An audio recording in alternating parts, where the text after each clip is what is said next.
Welcome to ZAMBITION, the channel on which we engage in dialogue with leaders from across sectors and generations.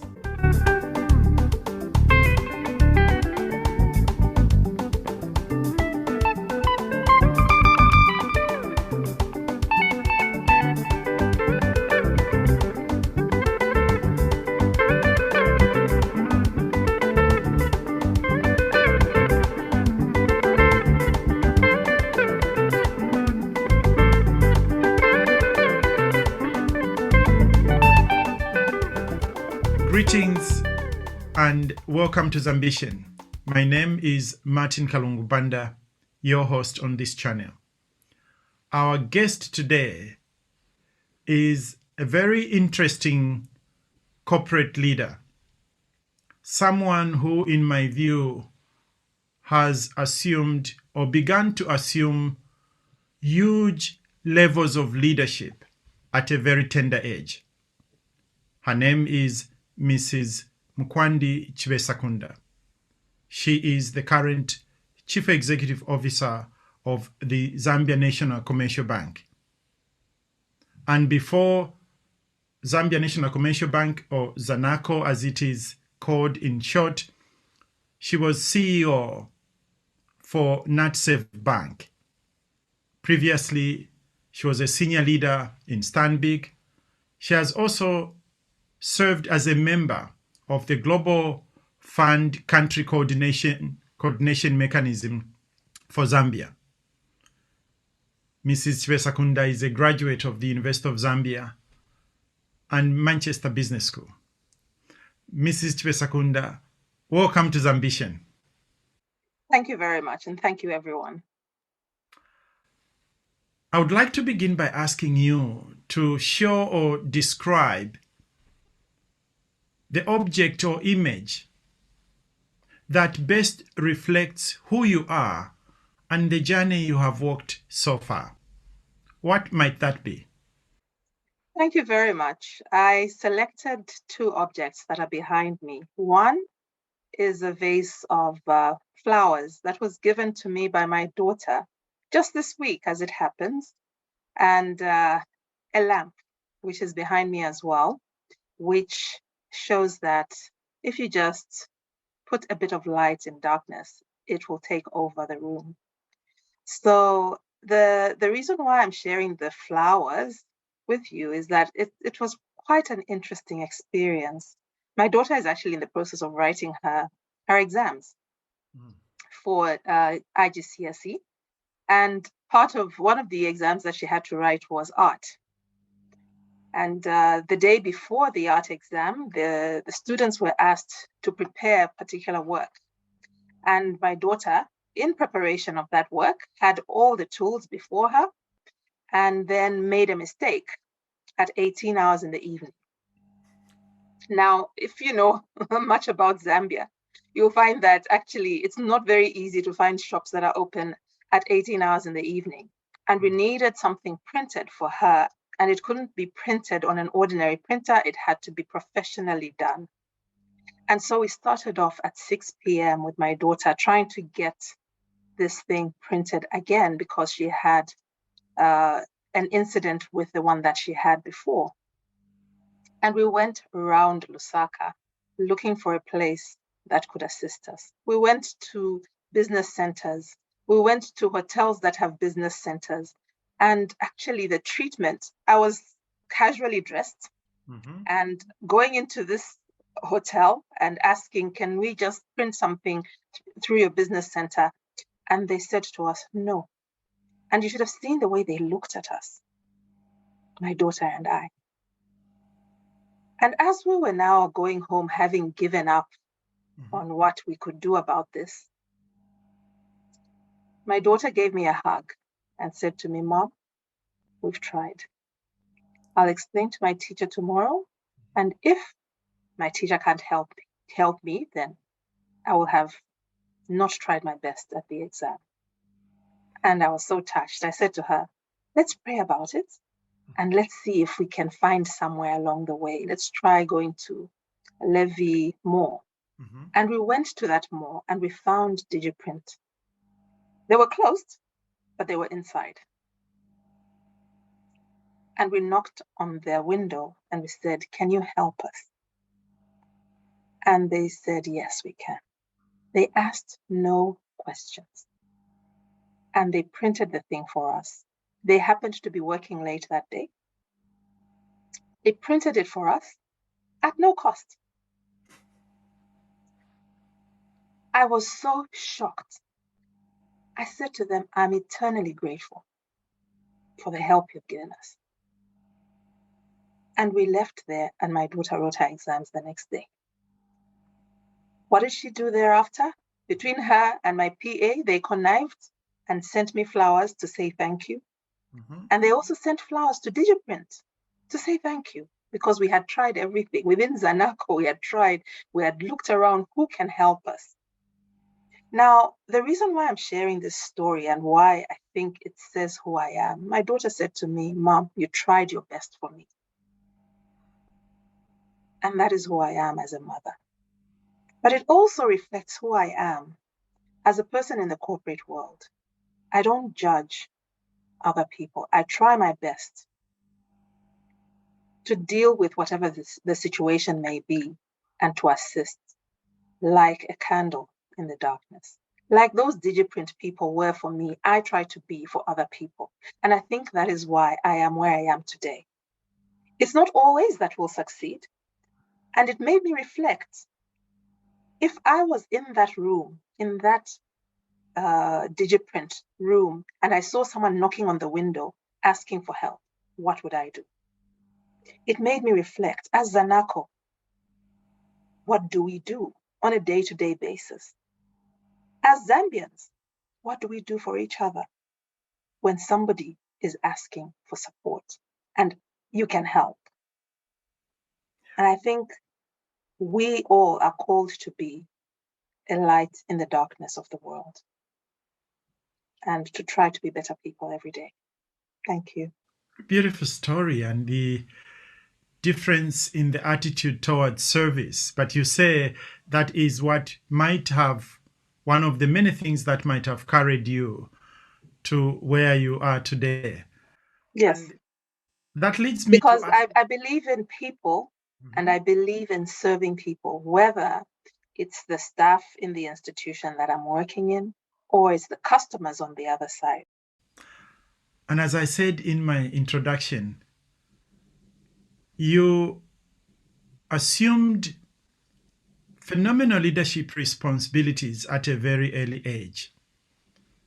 What would you say are the 2 to 3 moments in your life that have shaped you into the person, into the leader that you are today? Thank you for that. I think to begin with, our upbringing, I was brought up as one of 6 girls growing up in Africa. And I'm sure just by saying that, you can understand what that meant for us growing up and working hard and the way that society shapes how we view ourselves.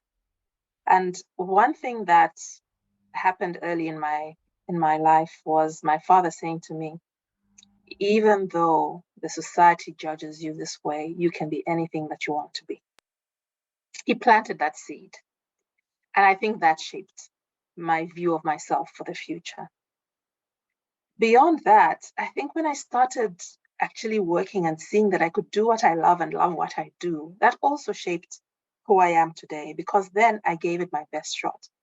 And it's not always rosy, but it's about picking yourself up. If you fall down 7 times, pick yourself up 8 times and develop that ability to just keep going. And by doing so, you can get to anywhere that you would like to be. When I look back on my career and the inflection points and where I kept growing, a lot of the growth happened when I wasn't even noticing that I was growing. So allow yourself to grow even when it's not anything deliberate or intentional. We focus on a lot of deliberate and intentional things that require planning, but also allow yourself to grow when things are happening that are quite unexpected. It's how you react to those things that will allow you to grow. It's not necessarily about what happens to you. Forgive my being inquisitive. When you say it's not always smooth, it's not always rosy, and yet when I was preparing for my conversation with you and I looked at your profile, I went to wherever I could find your name, it looks smooth. Did you have any bumps at all? Certainly, there are always bumps, but it depends on what you focus on in life. If you focus on the bumps, that's what will come through. If you focus on what you were achieving despite those bumps, then that is what will come through. It's like anything in life, any relationship, any circumstance, there is always that silver lining. And I think by focusing on the silver lining, it tends to then overshadow whatever else there may be. So the bumps are always there. There's nobody who has had a completely smooth road. It would be an anomaly to have that. But what are you focusing on? What are your choices? And that is what I decide is going to lead me into tomorrow. Thank you. Coming back to your leadership, where do you, as a leader, make a difference? And where do you struggle? I think where I seem to have a strength is in dealing with everyone as much as I can individually, because I recognize that we're human beings first. So I try very hard to look at whoever it is that I'm working with, whether it's colleagues or clients. I start with that human angle and I make sure that I treat them with the respect they deserve. Where I may struggle is in doing so. Sometimes you find yourself dealing with a mass, and then when you're trying to individualize a mass, it becomes difficult. And so you miss the opportunities that there may be by dealing with the individuals. So there has to be a balance. Sometimes you can't individualize. Sometimes you have to look at things as a whole. And you may have to take a step back and identify what will it take for us to still make people feel individually addressed, but deal with the issue from a mass perspective, because that's the most efficient thing to do. So those are the leadership balances that we sometimes have to deal with. And in the context of Zambia, and I must say Africa, the very few women in your category also, by the same token, assume the role of celebrities. You are both capable, but also among the few. Even when you consider men having the responsibilities that you have occupied and you continue to occupy, it is not just responsibility, it is almost celebrity status. We have to count how many managing directors there are in Zambia on our fingertips. We have to count even less how many are females. How do you manage with the topic of humility, service, in the context I have just described? Thank you for that. I think having been raised a Catholic, humility comes naturally to us, or at least it's ingrained in us at an early age, especially if you went to a Catholic school. So I actually struggle with that celebrity tag because I'm not sure that it's appropriate, but I do recognize that we're role models and we take that very seriously. I take that very, very seriously. And that's why I take every opportunity to hold someone else's hand, because it's only in doing so that we'll then raise the next category of Zambian leaders and Zambian women leaders who can then pick up from us. So when I look back, as I was growing into this role, how many people did I have to look up to? There weren't that many. And what I then look at is, I'm privileged to be in this position how do I, as much as possible, make sure that first, I don't let down my country? It's really important, and we need to think through it, because we're in these roles not just as individuals, but as representatives of our countrymen and women. So how do I then deliver to my country? It's a responsibility that we carry on our shoulders, and it's a very heavy one. How do I deliver to my other women folk? And then how do I deliver to the next generation? It's something that we have to think about and apply ourselves to. Mrs. Chibesakunda, how did you develop the feeling of I need to deliver for my country? You know, it's funny. One of the engagements, one of the conversations I had, not when I took on this role, but when I took on an earlier role, somebody said to me, you do realize that it's not just you. This is not just about you. And that's when I realized, okay, that's true. And then I asked myself, so who is it about? It's about my family. It's about my country. It's about my people. Anyone who looks at me and says, I'm like her in any way. So if you're given an opportunity to lead in some way, it's never about just you. And I think that's something that we all need to look at very seriously and apply ourselves to. And in doing so, we just try our best. At the end of the day, as I said earlier, we're all human beings. We won't be perfect, but as long as we're trying our best every day and people can recognize that, I think we're on a good track. Mrs. Chibesakunda, we will take a little break. And when we return, I will ask you what your ZAMBITION is.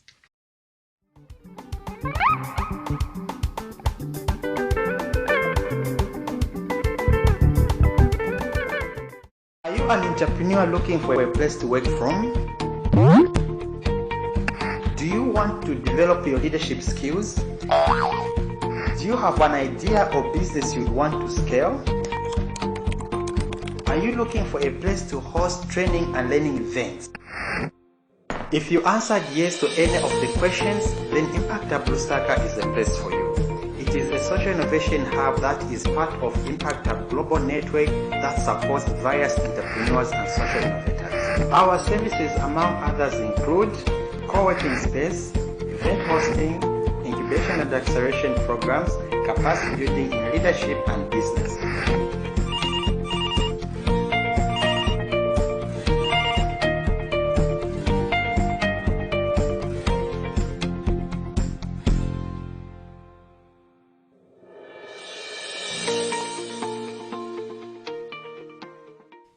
Our guest today is a seasoned banker, business leader, Mrs. Chibesakunda.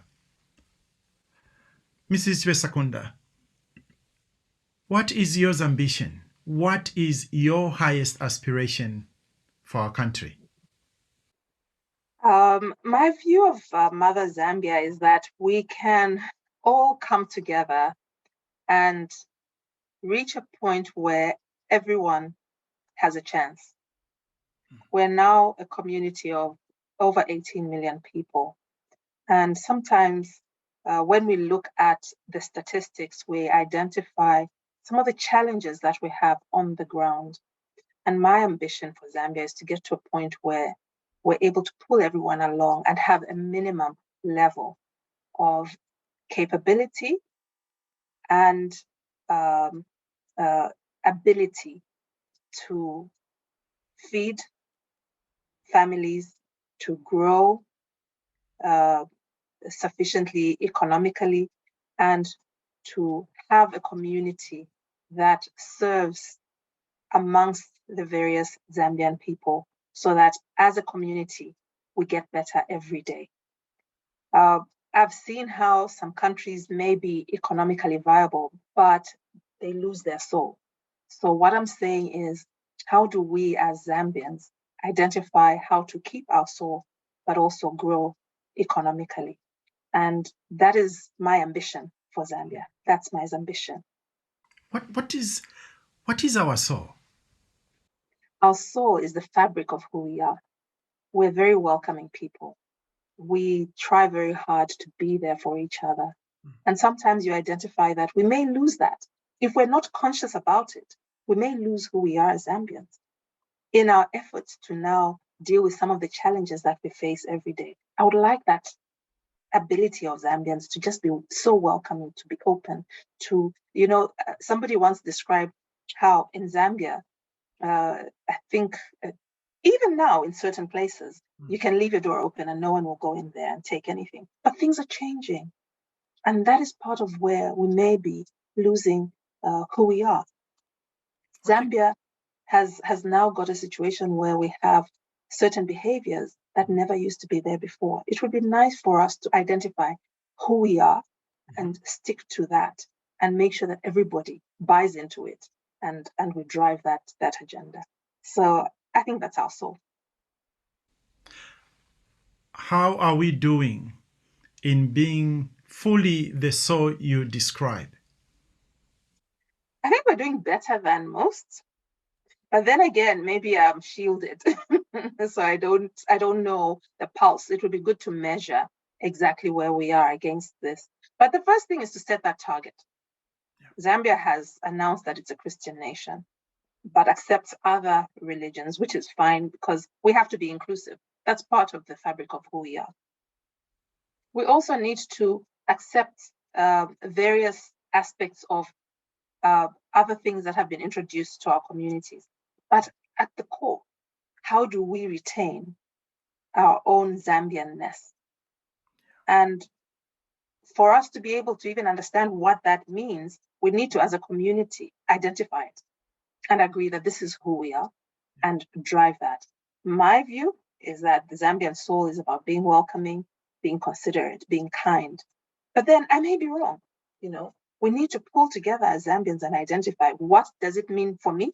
What does it mean for you? And I think I must commend you on these series because maybe this is a start in identifying what does that mean? What is our ambition? What is it that we want to achieve as a country? And how do we then align to this purpose and drive towards it as a community that is just focusing on us as Zambians? I think we need to take the time to really understand it for ourselves as we drive it. And from the point of view of the sector you are a leader in, the finance sector. Yes.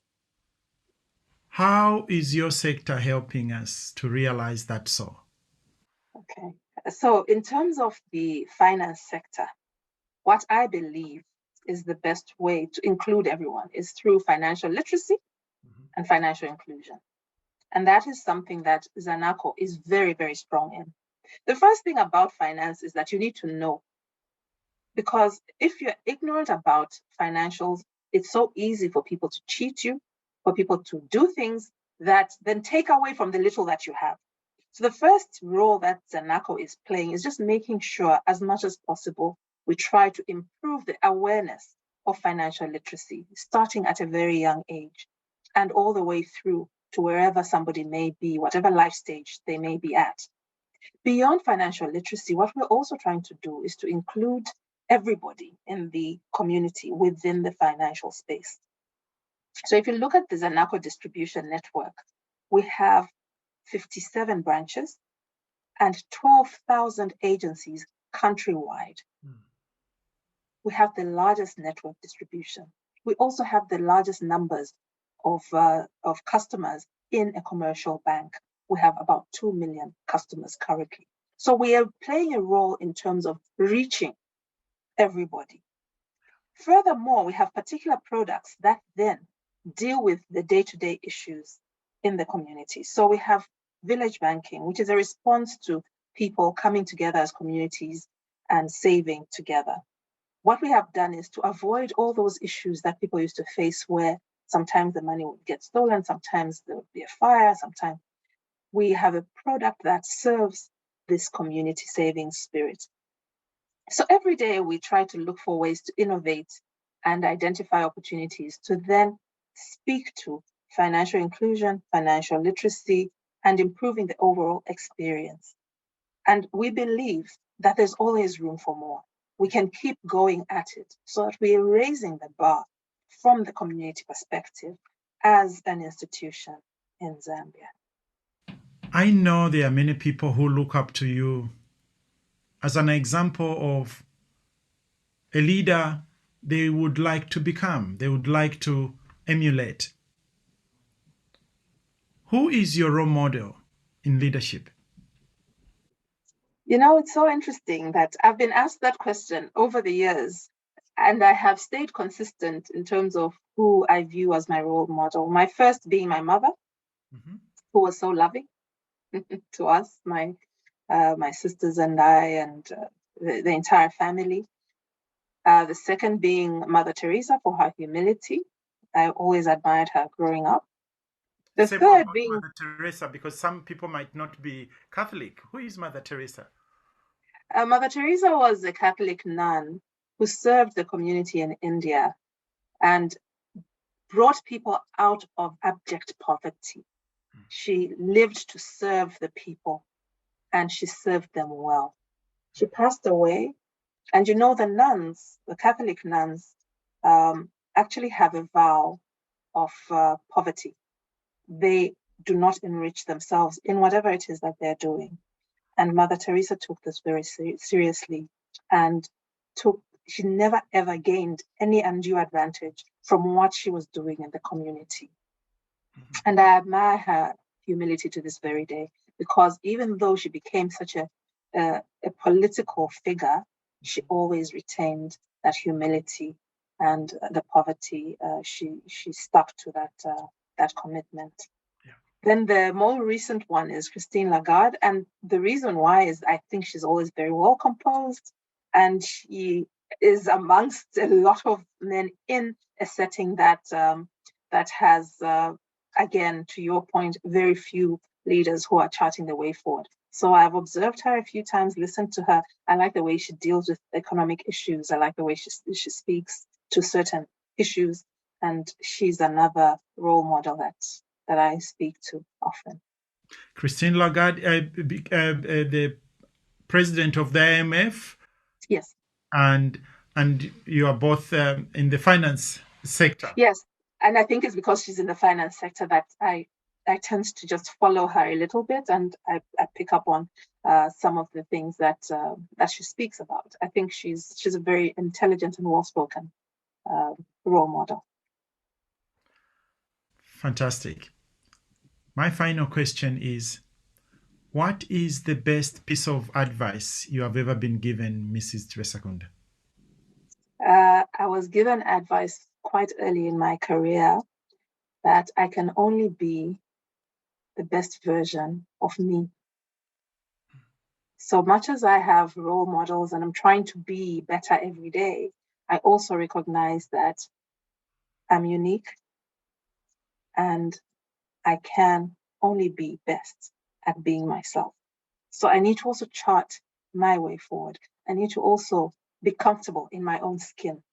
And being a Zambian female leader is who I am today. And I need to be the best version of myself. And where did that piece of advice come from?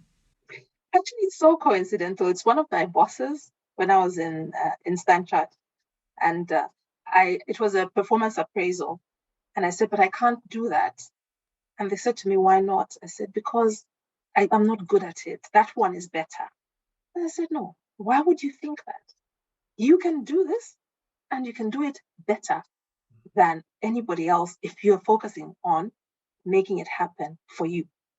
Don't compare yourself to other people. Chart your own way forward and identify what will it take for me to deliver that. And I did it. I actually got it done, but I had a mental blockage at that time. And I didn't think I would do it. And I thought only other people could do that. So that's when I realized I can only be the best at trying to be me. And I did it my way, importantly. I didn't try and do it the way everyone else was doing it. I did it in a way that I was comfortable with. Mrs. Chibesakunda, I do not in any way take for granted the responsibility you shoulder by being an example, someone people across the country and beyond are looking up to. I wish you strength. I wish you continued faith, because it seems to give you the stability that has allowed you to do the many important roles you are playing in our country. Thank you very much for appearing on ZAMBITION. Thank you very much for having me.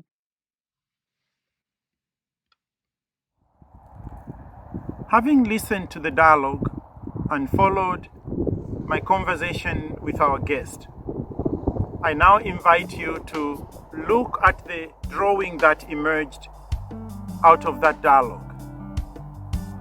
Take time to see the contours, the colors, the images that are reflected on the painting, on the drawing. And pay attention to what the drawing evokes in you. Kindly share your reflections on this channel so that we can continue the dialogue on the future of the country we all love, on the future of our nation. Thank you.